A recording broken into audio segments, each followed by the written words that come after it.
Magandang umaga, Bagong Pilipinas. Narito ang Police News Network.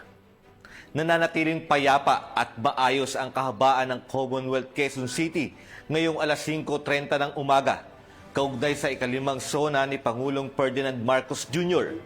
Patuloy naman nakabantay at nakaalerto ang buong puwersa ng Philippine National Police. Pakinggan ang buong ulat ng balita mula kay Patrolwoman Geraldel Duterte.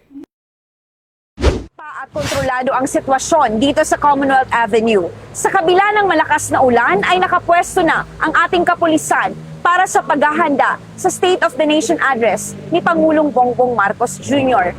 Kung makikita natin ay wala pang naitatalang individual o grupo na makikiisa sa malayang pamamahayag sa nasabing lugar.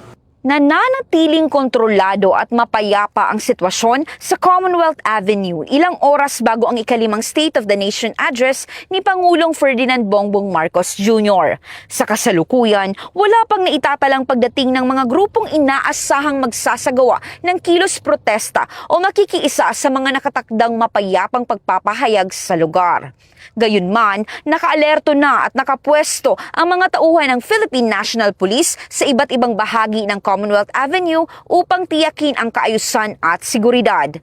Patuloy ang pagbabantay ng mga otoridad upang mapanatiling ligtas at maayos ang daloy ng mga tao at sasakyan, gayon din ang pagsiguro na magiging mapayapa ang pagdaraos ng nasabing aktibidad. Inaasahan namang magpapatuloy ang mahigpit na seguridad habang papalapit ang oras ng nakatakdang SONA, kasabay ng pagdating ng iba-ibang mga grupong magsasagawa ng kani-kanilang aktibidad sa paligid ng batasang pambansa. At yan ang pinaka-latest dito sa Commonwealth Avenue.